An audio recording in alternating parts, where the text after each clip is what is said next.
திருப்பூர்லேருந்து வந்து நம்ம ஒரு ஹவுஸ் கன்ஸ்ட்ரக்ஷனுக்கு ஜெயகுண்டத்துக்கு வரோம் அப்படின்னா, நம்மளுடைய வெளியூருக்கு வந்து நம்ம வந்து வீடு கட்டி கொடுக்குறோம் அப்படின்னாக்கா, அது நம்ம மேலே இருக்க நம்பிக்கையும், நம்ம மேலே இருக்க நேர்மையும், நாம் இருக்கிற அந்த நேர்மைய தன்மையும் தான் இதுக்கு மெயின் காரணம்.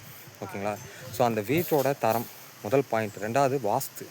3வது அவங்களுக்கு கம்ஃபர்டபிலிட்டி. 4வது லோன். இது எல்லாம் சேர்ந்தது தான் அவங்க வீடு. இப்போ வீடுங்கிறது வெறும் செங்கல், மணல், ஜல்லி, மணல், செங்கல், ஜல்லி, சிமெண்ட்டு இதை வச்சுலாம் கம்பியெல்லாம் வச்சு ஆகிறதில்ல. வீடுங்கிறது அவங்க ஒரு குடும்பத்தோடு வந்து அதில் குடியிருக்கக்கூடிய ஒரு தன்மையை உருவாக்கி, அங்கே பஞ்சபூதங்களும் அவங்களுக்கு சப்போர்ட் பண்ணுற மாதிரி, அனைத்து வகையான ஐஸ்வர்யங்களும் அவங்களுக்கு கிடைக்கிற மாதிரி, அதில் வந்து சுபகாரியங்கள் அதிகமாக நடக்கிற மாதிரி, ஒரு மன நிம்மதியோடு தூங்குற மாதிரி, நோய் நொடி இல்லாமல் ஆரோக்கியமாக இருக்கிற மாதிரி நம்ம கட்டி கொடுக்குறது தான் நம்ம வந்து கடமைப்பட்டிருக்கோம். ஸோ வந்து பார்த்திங்கன்னா, அவங்களுக்கு வந்து ஜாதக ரீதியாக எந்த பிரச்சனையாக இருந்தாலும் சரி, அது ஒன்று. 2வது பண பிரச்சனை. இவ்வளோ தான் இருக்குது, இவ்வளோ தான் ரெடி பண்ண முடியும்னால அதுக்கும் சப்போர்ட் பண்ணி கொடுக்குறோம். ஸோ ஒரு பணம் வர மாதிரியும் செஞ்சு கொடுத்து, அவங்க வீடு ஏற்படுத்தி சுபகாரியங்கள், சுப விரயத்துக்காக என்னென்ன செய்யணுமோ அத்தனையும் நம்ம செஞ்சு கொடுக்கறனால தான் இன்றைக்கி ஜெயகுண்டத்தில் வந்து நம்ம நிற்கிறோம். திருவண்ணாமலை வீடு கட்டியிருக்கிறேன், காமிச்சவங்களுக்கு.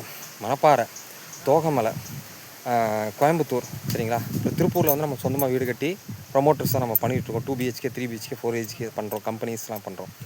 அப்புறம் அதே மாதிரி பார்த்திங்கன்னா, ஆல்ரெடி இன்ஜினியர்ஸ் கட்டி அவங்க தப்பு பண்ண ரியல் எஸ்டேட் ப்ரொமோட்டர்ஸ்லாம் கட்டி அவங்க தப்பு பண்ண வாஸ்து பிரச்சனைகள்லாம் நம்ம வந்து அந்த வாஸ்து கோளாறெல்லாம் ரெடி பண்ணி கொடுத்துருவோம், சரிங்களா? ஸோ காஸ்ட்டு எஃபெக்டிவாகவும் இருக்கும், குவாலிட்டி எஃபெக்டிவாகவும் இருக்கும், டைம் எஃபெக்டிவாகவும் இருக்கும், ரைட்டுங்களா?